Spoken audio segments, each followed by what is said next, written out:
Bienvenue à l'enregistrement du culte prévu pour l'avant-dernier dimanche après la Trinité.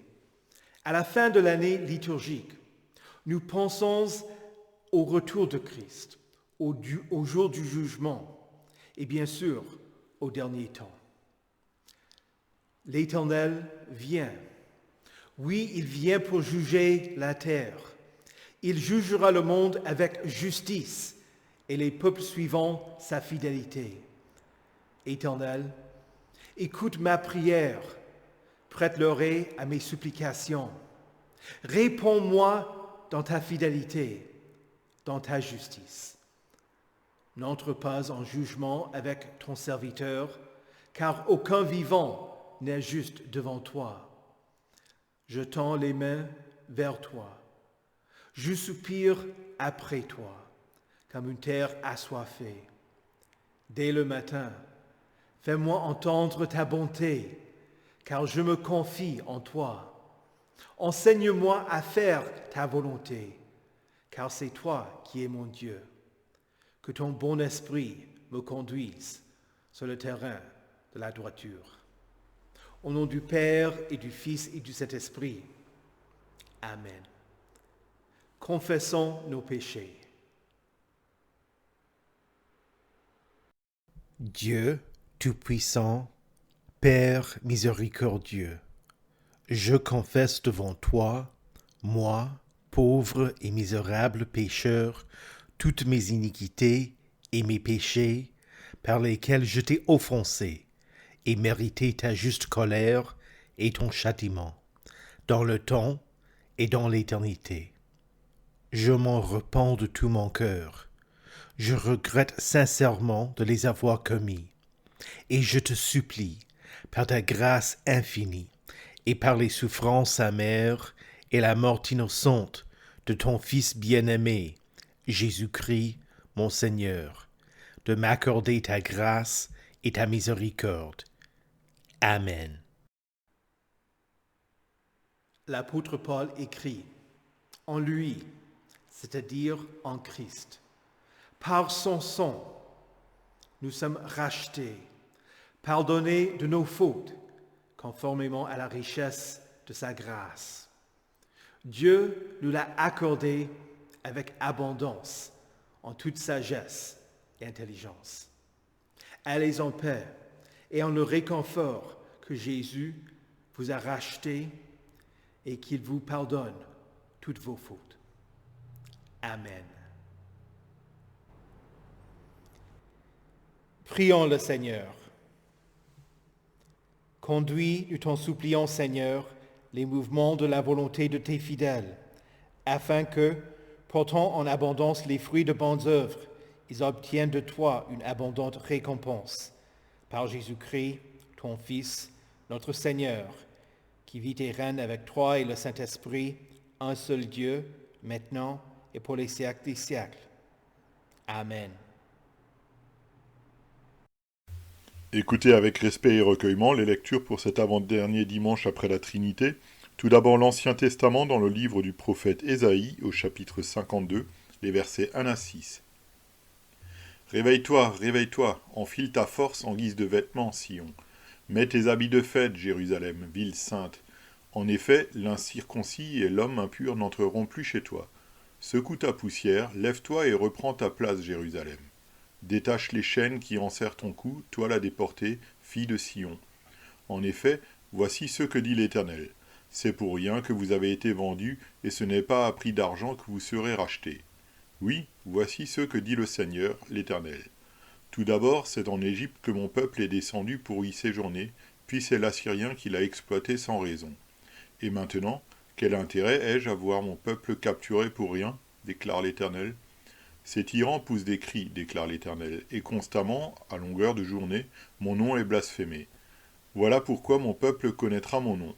Voilà pourquoi il saura, ce jour-là, que c'est moi qui parle. Me voici. Ici prend fin la lecture de l'Ancien Testament. Écoutez également l'Épître dans 1 Corinthiens au chapitre 15, les versets 54 à 58.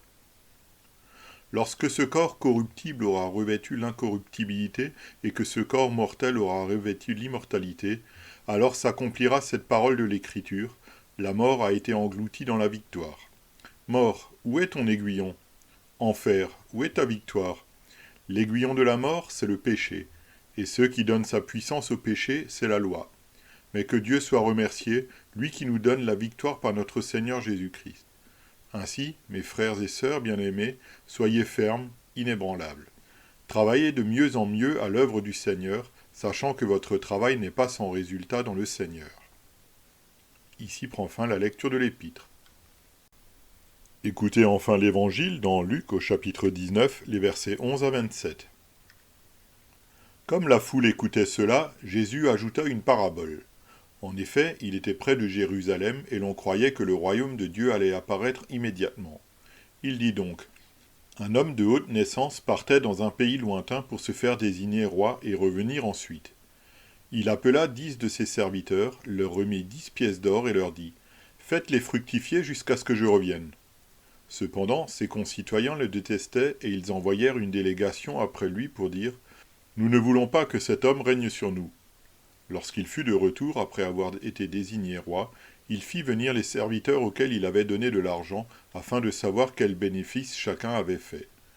Le premier se présenta et dit, « Seigneur, ta pièce d'or en a rapporté 10. » Il lui dit, « C'est bien, bon serviteur, parce que tu as été fidèle dans une petite chose, reçois le gouvernement de 10 villes. » Le deuxième vint et dit, « Seigneur, ta pièce d'or en a produit 5. » Il lui dit, « Toi aussi sois établi responsable de 5 villes. » Un autre vint et dit, « Seigneur, voici ta pièce d'or que j'ai gardée dans un linge. En effet, j'avais peur de toi parce que tu es un homme sévère. Tu prends ce que tu n'as pas déposé et tu moissonnes ce que tu n'as pas semé. » Il lui dit, « Je vais te juger sur tes propres paroles, mauvais serviteur. Tu savais que je suis un homme sévère, que je prends ce que je n'ai pas déposé et que je moissonne ce que je n'ai pas semé. Pourquoi donc n'as-tu pas mis mon argent dans une banque afin qu'à mon retour je le retire avec un intérêt ?» Puis il dit à ceux qui étaient là, « Enlevez-lui la pièce d'or et donnez-la à celui qui en a 10. » Ils lui dirent, « Seigneur, il a déjà 10 pièces d'or. » « Je vous le dis, répondit-il, on donnera à toute personne qui a, mais à celui qui n'a pas, on enlèvera même ce qu'il a. Quant à mes ennemis qui n'ont pas voulu que je règne sur eux, amenez-les ici et mettez-les à mort devant moi. » Ici prend fin la lecture de l'Évangile. Heureux ceux qui écoutent la parole de Dieu et qui la gardent.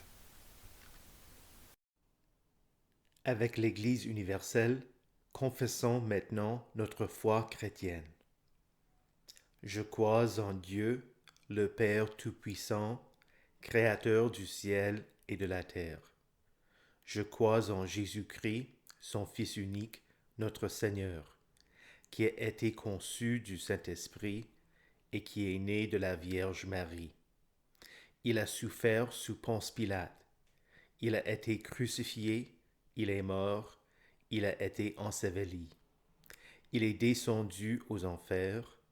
Le troisième jour, il est ressuscité des morts. Il est monté au ciel. Il siège à la droite de Dieu, le Père Tout-Puissant, et il viendra de là pour juger les vivants et les morts. Je crois au Saint-Esprit, la Sainte Église universelle, la communion des saints, la rémission des péchés, la résurrection de la chair et la vie éternelle. Amen.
Prions. Seigneur Jésus, nous te demandons de nous donner une foi vivante pour que nous mettions notre confiance en toi et mettions ta volonté en pratique, afin de t'entendre dire au dernier jour, « C'est bien, bon serviteur », que ceux qui te voient comme étant sévère ne voient pas seulement ta justice, mais qu'ils viennent à comprendre ta miséricorde, pour ne pas craindre ton retour, mais être prêts pour le jour où tu jugeras les vivants et les morts. Amen. Saint de Dieu, précieux et bien-aimé, que la grâce et la paix vous soient données de la part de Dieu, notre Père, et de notre Seigneur et Sauveur, Jésus-Christ. Amen. Vers la fin de l'année liturgique, l'année chrétienne, l'Église tourne son attention vers les derniers temps, le retour de notre Seigneur Jésus-Christ, l'établissement de son règne qui n'aura pas de fin et le jugement à venir. Dans l'Évangile selon Luc, peu avant son entrée à Jérusalem, Jésus s'invita chez Zaché, le collecteur d'impôts qui s'est repenti. Jésus dit à son propos, « Le salut est entré aujourd'hui dans cette maison, parce que lui aussi est un fils d'Abraham. En effet, le Fils de l'homme est venu chercher et sauver ce qui était perdu. » Voilà le contexte dans lequel notre lecture de l'Évangile poursuit en disant, comme la foule écoutait cela, Jésus ajouta une parabole. En effet, il était près de Jérusalem et l'on croyait que le royaume de Dieu allait apparaître immédiatement. Le peuple voulait un royaume terrestre. Il voulait que Jésus entre à Jérusalem pour s'imposer face aux puissants, pour le libérer de l'Empire romain, pour établir un royaume de justice et d'équité.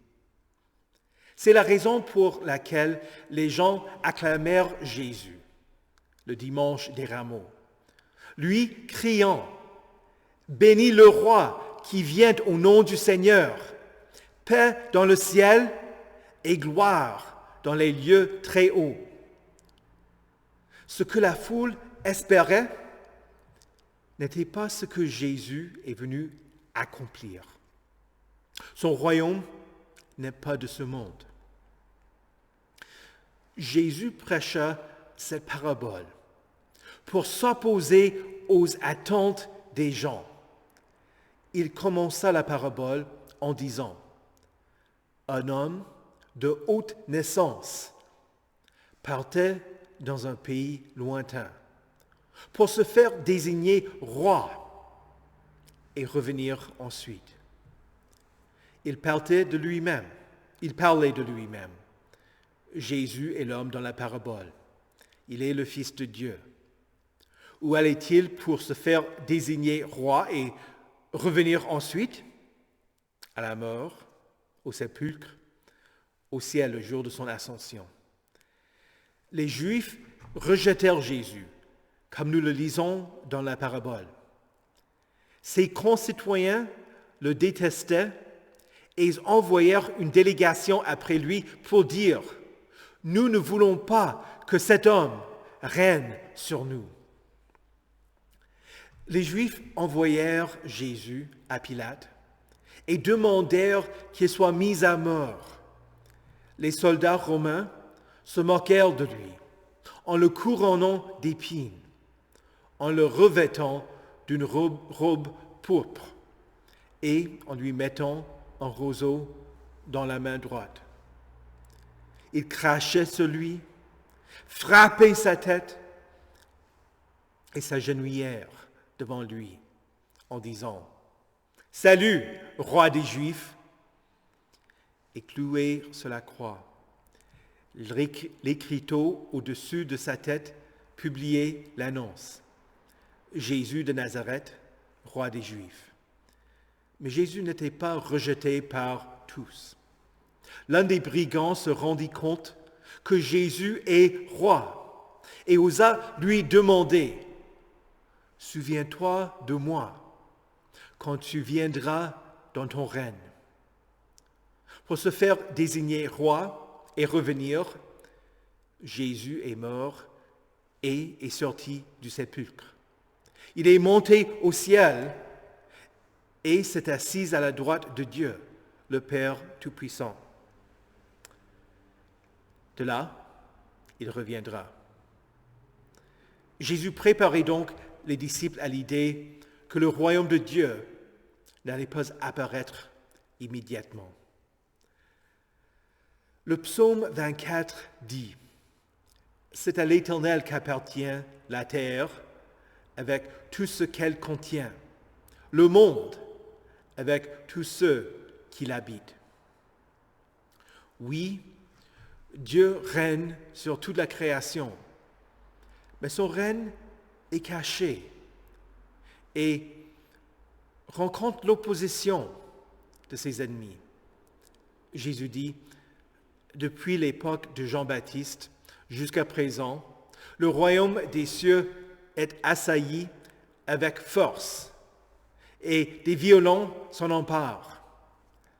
Le royaume de Christ, le roi des rois, est visible seulement dans le contexte de l'Église.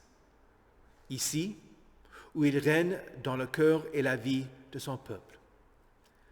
Nous ne sommes pas si différents de la foule qui voulait que le royaume de Dieu apparaisse immédiatement. Ne nous plaignons-nous pas quand les choses ne vont pas bien? Nous aussi. Nous voudrions une vie aisée, un roi qui mettrait de l'ordre dans le chaos. Ne vous attendez pas à voir la gloire de Dieu maintenant. Patientez, ne désespérez pas. Mettez votre confiance dans le fait que Christ ne vous laissera pas blessés et abattus comme des brebis qui n'ont pas de berger. Vous en avez un, Christ. Le règne de Christ fait toujours l'objet d'assaut. C'est pourquoi l'Église prie Maranatha, qui veut dire « Viens, Seigneur ». Jésus vous apprend à prier que ton règne vienne.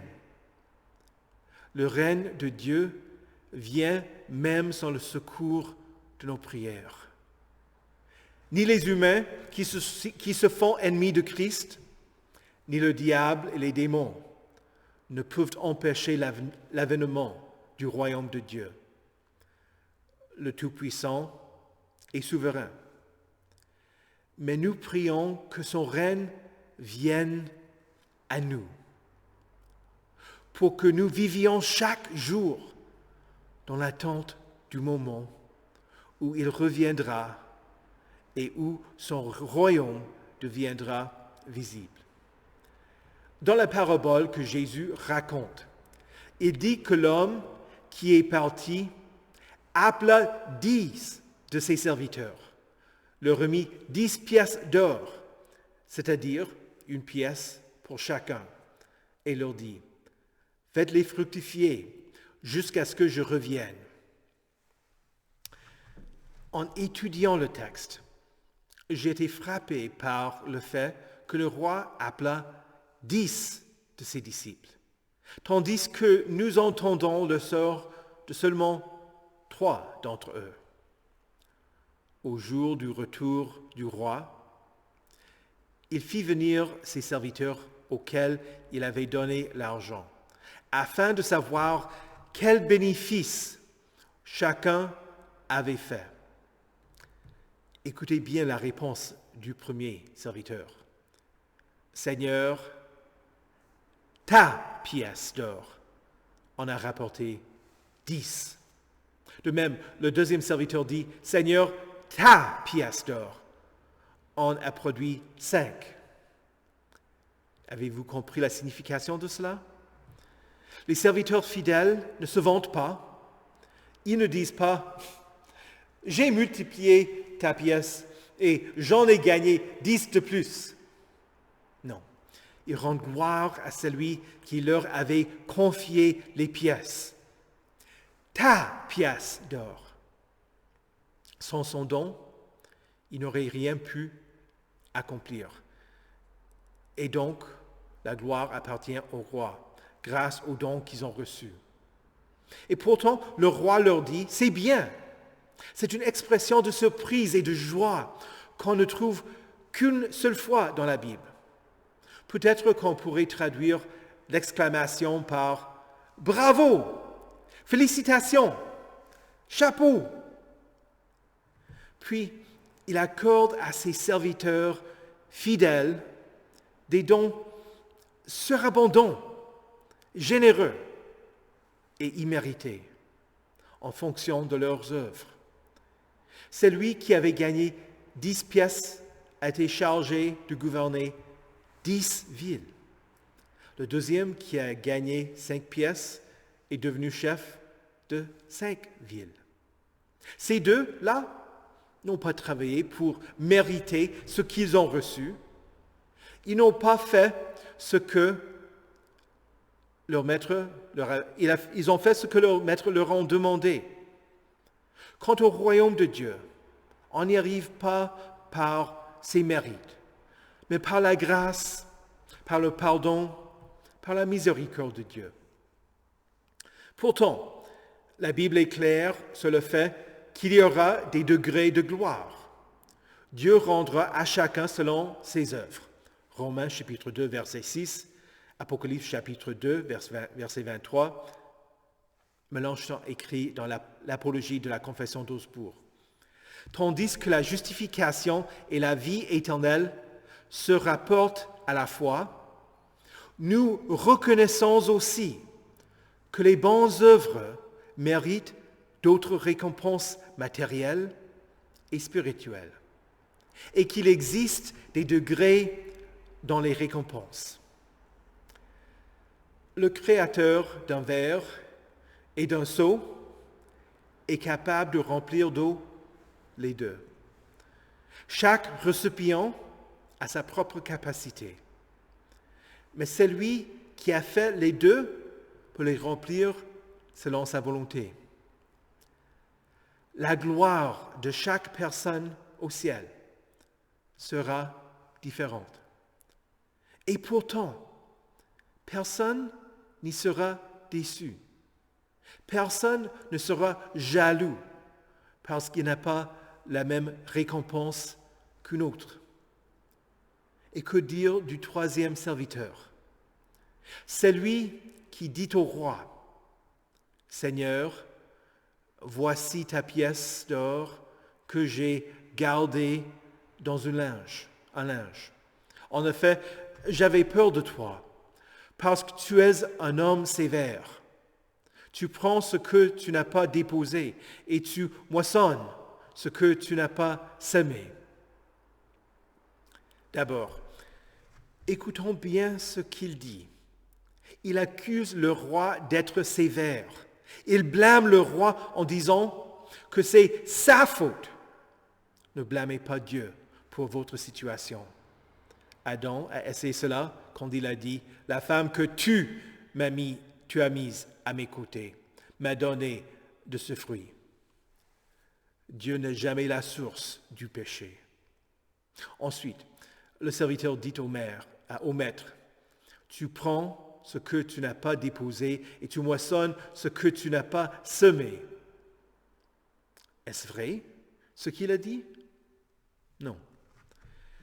Avant de partir, le maître lui avait confié la pièce d'or. Il voulait prendre ce qu'il avait déposé. Il voulait moissonner ce qu'il avait semé. Les deux premiers serviteurs disent que la pièce d'or a accompli de grandes choses. Mais le troisième homme, est-ce que sa pièce d'or était moins rentable que celle des deux autres serviteurs? Pas du tout. Il aurait pu la déposer à la banque pour avoir au moins l'intérêt.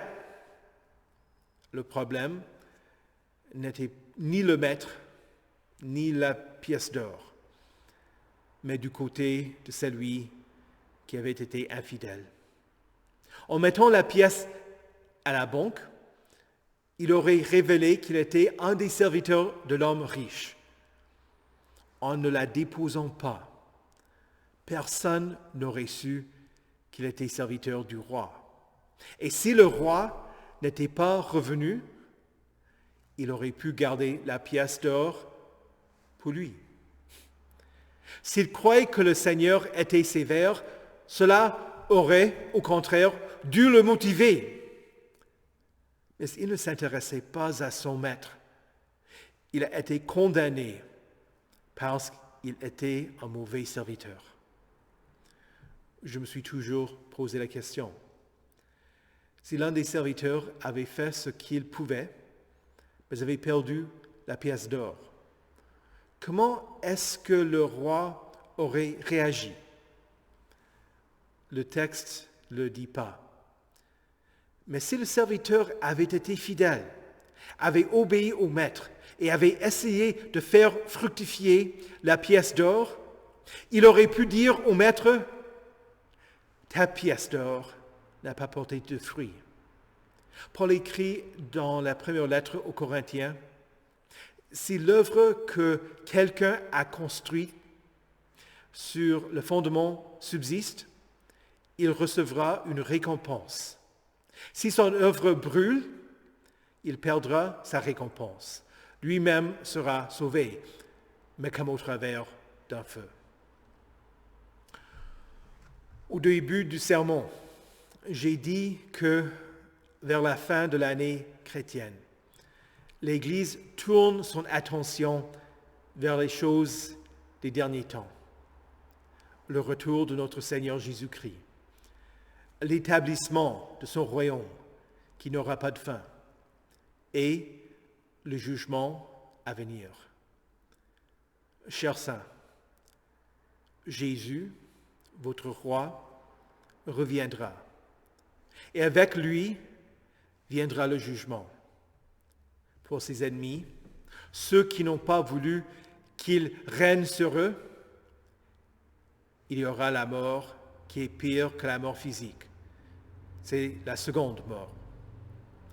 Mais ce qui m'a étonné en relisant ce texte, c'est que le roi appelle 10 de ses serviteurs. Jésus dit ce qui arrive à 3 d'entre eux. La parabole permet à chaque serviteur, à chacun de vous, de se situer dans le récit, sachant que le roi reviendra. L'encouragement pour vous est le suivant. Soyez fidèles dans les petites choses. Garde le beau dépôt qui t'a été confié. Si vous avez été si vous avez été infidèle, repentez-vous comme l'a fait Zaché, et vous entendrez Jésus dire, le salut est entré aujourd'hui dans cette maison. Le Fils de l'homme est venu chercher et sauver ce qui était perdu. À son retour, vous entendrez son accueil. Bravo, c'est bien, bon serviteur. Et vous recevrez de lui plus que vous ne méritez. Que toute louange et toute gloire soit à Jésus-Christ. Amen. Que la paix de Dieu, qui surpasse toute intelligence, garde vos cœurs et vos esprits en Jésus-Christ pour la vie éternelle. Amen. Prions pour toute l'Église de Dieu en Jésus-Christ, pour tous ceux qui ont été rachetés et sanctifiés par l'œuvre de Dieu. Prions aussi pour ceux qui ne connaissent pas le Seigneur et ne mettent pas leur confiance en lui. Ô Dieu, apprends-nous à comprendre que ton royaume ne va pas apparaître immédiatement. Apprends-nous à patienter, à persévérer et à pardonner. Que ton règne vienne parmi nous aujourd'hui, étends ton règne de grâce dans le monde entier, mais en particulier dans nos communes, parmi nos voisins et nos proches. Soutiens-nous pendant que nous attendons le retour de Christ, quand il emmènera les siens dans la félicité éternelle, afin que nous t'entendions nous dire « C'est bien, serviteur fidèle ». Seigneur, dans ta miséricorde, écoute notre prière. Dieu bienfaisant, nous te rendons grâce pour les dons que tu nous donnes. Conduis-nous pour que nous les utilisions avec fidélité, que nous ne nous épuisions pas, mais renouvelions notre force, que nous prenions notre envol comme les aigles, courions sans nous épuiser, marchions sans nous fatiguer. Fais fructifier ce que tu nous donnes pour que nous te donnions le tout et te glorifions pour ce que tu réalises à travers tes serviteurs. Seigneur, dans ta miséricorde, écoute notre prière. Éternel, dans cette vie, nous faisons face à la réalité que notre corps est corruptible. Aie pitié des malades, des handicapés, des personnes qui vivent avec les maladies de longue durée, des gens déprimés, des vieillards, des pauvres et toute personne qui ressent l'aiguillon de la mort, et de tous ceux qui sont dans le deuil. Réconforte-nous avec la certitude que Jésus nous a donné la victoire. Utilise-nous pour venir en aide aux autres dans leurs besoins, tant du corps que de l'âme. Bénis le travail des médecins, des chirurgiens, des urgentistes, des infirmiers et toute autre personne dont le rôle est de soigner et de soulager. Fais avancer aussi la recherche médicale pour que ceux qui souffrent puissent être guéris ou avoir une meilleure qualité de vie. Seigneur, dans ta miséricorde, écoute notre prière. Ô Jésus, Prince de la paix, nous te rendons grâce pour la liberté que nous vivons et te sommes reconnaissants pour les soldats qui ont donné leur vie pour défendre la France, ainsi que ceux d'autres nations qui sont intervenus afin de la libérer lors de la Deuxième Guerre mondiale. Apprends-nous à ne pas considérer la paix comme allant de soi, mais de la reconnaître comme étant une bénédiction. Nous te prions pour les militaires qui nous protègent, soutiens-les dans leur service, ainsi que les membres de leur famille, quand ils sont loin d'eux. De même, nous demandons d'agir avec la force de ton bras, que tu disperses ceux qui ont dans leur cœur des pensées orgueilleuses, que tu renverses les puissants de leur trône et élèves les humbles. En particulier, nous prions pour les Ukrainiens qui se défendent et ceux qui subissent les effets de la guerre. Bénis les dons versés à l'AELB pour qu'ils soulagent ceux qui souffrent et fassent avancer ton règne. Seigneur, dans ta miséricorde, écoute notre prière. Nous nous remettons nous-mêmes entre tes mains, ainsi que tous ceux pour lesquels nous te prions, en mettant notre confiance en ta miséricorde, qui vient à nous à travers Jésus-Christ, ton Fils, notre Seigneur, qui vit et règne avec toi et le Saint-Esprit, un seul Dieu, pour les siècles des siècles. Amen. Notre Père, qui es aux cieux, que ton nom soit sanctifié, que ton règne vienne, que ta volonté soit faite sur la terre comme au ciel. Donne-nous aujourd'hui notre pain de ce jour. Pardonne-nous nos offenses, comme nous pardonnons aussi à ceux qui nous ont offensés. Et ne nous laisse pas entrer en tentation, mais délivre-nous du mal. Car c'est à toi qu'appartiennent le règne, la puissance et la gloire, au siècle des siècles. Amen.